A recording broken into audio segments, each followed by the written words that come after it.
हजर असवद वो पत्थर है जिसको अल्लाह तबारक ताला ने जन्नत से भिजवाया, और नबी करीम सल्लल्लाहु अलैहि वसल्लम ने इस पत्थर यानी हजर असवद को खाना काबा की दीवार में नस्ब कर दिया, और फिर क़यामत तक आने वाले हर मुसलमान पर यह लाजम करार दिया कि जो उम्रा करने जाए या फिर खाना काबा का तवाफ करे या फिर हज करे तो उसके लिए लाजम है कि वो हजर असवद का बोसा ले। इसके बगैर ना तो उम्रा मुकम्मल होगा और ना ही किसी सूरत में तवाफ काबा मुकम्मल होगा। प्यारे दोस्तों, दुनिया भर के तमाम मुसलमानों की ये कोशिश होती है कि जब वो खाना काबा का तवाफ कर रहे हों तो उन्हें ये सादत नसीब हो जाए कि वो हजर असवद के करीब जाएं और उसकी एक दफ़ा ज़ियारत करें और फिर उसका बोसा लें। नाज़रीन इकरामी, आज की वीडियो में हम आपको दिखाएंगे कि जब एक औरत हजर असवद का बोसा लेने लगी तो उसके साथ ऐसा ही क्या मामला हुआ कि सऊदी शहजादा डर कर पीछे हट गई। फौरी तौर पर वहां मौजूद सिक्योरिटी एहलकारों ने फिर क्या किया, ये आज की वीडियो में हम आपको दिखाएंगे भी। लिहाजा आपसे गुजारिश है कि हमारे साथ वीडियो के आखिर तक जुड़े रहिएगा। नाज़रीन इकरामी, अल्लाह तबारक ताला ने इस रूए जमीन पर दो ऐसे पत्थर उतारे हैं जिनमें से एक पत्थर हजर असवद है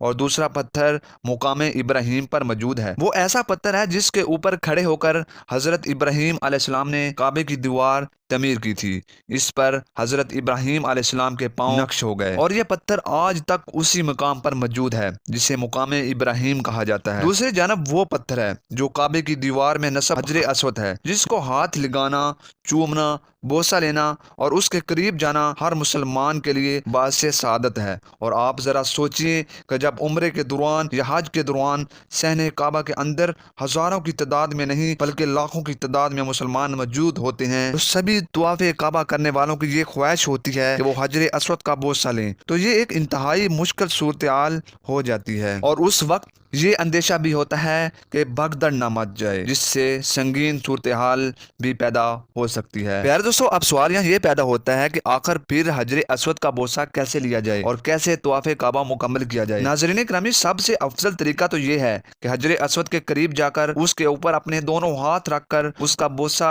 लिया जाए। और वो लोग जिसे ये सादत नसीब होती है दोस्तों, वही लोग ही बताते हैं कि इस पत्थर के अंदर कौन सी कशिश मौजूद है जो ये बोसा लेने वाले को अपने जानब खींचता है। और आपको आज की वीडियो में ये भी बताया जाएगा कि किन किन तरीकों से हजर असवद का बोसा लिया जा सकता है। लेकिन सबसे पहले बात करते हैं उस खातून के बारे में जो हजर असवद का बोसा लेने लगी तो उसके साथ ऐसा ही क्या मामला पेश आया। यार दोस्तों, ये अरब खातून थी जो कि एक इंतहाई ज़ईफ थी और वो खाना काबा के गिर्द तवाफ कर रही थी। लेकिन जब उसने ये देखा कि वो हजर असवद का बोसा लेने के लिए इस हजूम के अंदर दाखिल ना हो सकेगी, क्योंकि उस वक्त खाना काबा में सऊदी शहजादा भी मौजूद था, उसके सिक्योरिटी एहलकार भी मौजूद थे जो कि उसकी हिफाजत के लिए ममूर थे और काफी रश था। लेकिन वो खतून हजर असवद का बोसा लेना चाहती थी, लेकिन उसको डर भी था कि वो अगर इस हजूम के अंदर दाखिल हुई वो शदीद जख्मी भी हो सकती है। काफी देर सोचने के बाद खतून ने फिर ये फैसला किया कि वो उलमा के बताए हुए तरीके यानी हाथ से इशारा करने के मुतरादिफ वो हजर असवद का बोसा ले लें। और नबी करीम सल्लल्लाहु अलैहि वसल्लम ने भी इस तरीके पर मोहर सबत की है कि हाथ के इशारे से भी हजर असवद का बोसा किया जा सकता है। लेकिन उस सूरत हाल में जब वहाँ शदीद रश मौजूद हो, लोगों का बड़ा हजूम हो, तो उस खातून ने भी इसी अमल पर चलने के लिए अपने हाथों को तब बुलंद किया सऊदी शहजादा हजर असवद के आइन करीब मौजूद था। और ये खातून क्योंकि उस वक्त हजर असवद के करीब मौजूद थी और उसके हाथ में एक छड़ी मौजूद थी। प्यारे दोस्तों, वहाँ पर मौजूद लोगों ने यह समझा कि शायद वहाँ पर मौजूद सऊदी शहजादे पर यह हमला करना चाहती है, इसलिए वो अपने हाथ आगे बढ़ा रही है। चनाचे सऊदी शहजादे की सिक्योरिटी एहलकारों ने फौरन उस खतून तक रसाई हासिल की तो वो छड़ी बुलंद करते हुए देख भी रहे थे और उस खतून को फौरी तौर पर गिरफ्तार कर लिया गया, मुकामी पुलिस स्टेशन में पहुंचा दिया गया, जहां पर इंक्वायरी करने पर उस खतून ने सिर्फ एक ही जवाब दिया, वो हजर असवद का बोसा लेना चाहती थी। मेरे हाथ में मेरे चलने के लिए एक छड़ी मौजूद थी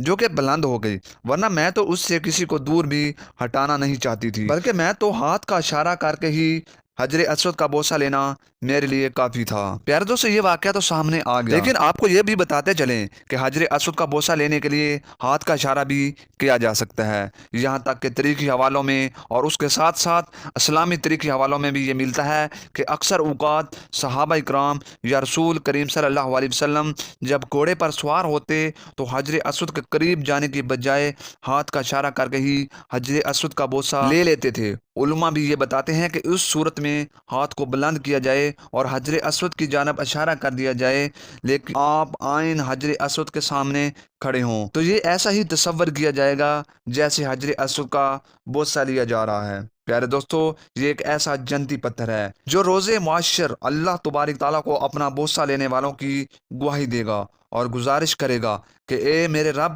تیرا یہ بندہ میرے بوسے لیتا رہا۔ دراصل یہ ایک تاریخی اور اسلامی حوالوں میں بھی ملتا ہے کہ جب حجر اسود کو آسمان سے زمین پر اتارا گیا، یعنی جب جنت سے زمین پر اتارا گیا تو یہ سفید رنگ کا تھا، اور پھر اولاد آدم کے گناہوں نے اس کو سیاہ کر دیا، اور گناہوں کو چوستے چوستے یہ سیاہ پڑ چکا ہے، اور روز معاشر حجر اسود کو 2 کان، 2 آنکھیں، 1 ناک عطا کر دیا جائے گا، اور پھر بتائے گا کہ اے میرے رب، تیرا یہ بندہ میرے قریب آیا تھا اور بوسہ لیا تھا، اے میرے رب تو اسے معاف کر دے۔ تو یوں دوستو، روز معاشر حجر اسود بھی گواہی دے گا ان لوگوں کی جو لوگ اس کا بوسہ لیتے رہے ہوں گے۔ پیارے دوستو، وہ لوگ انتہائی خوش نصیب ہوں گے جنہیں اللہ یہ موقع عطا کر دے کہ حجر اسود کے قریب جائیں اور وہ اس کا بوسہ لے سکیں۔ دوستو، اس مقصد کے لیے لوگ عام طور پر رات کے وقت کا انتخاب کرتے ہیں کہ جب وہاں رش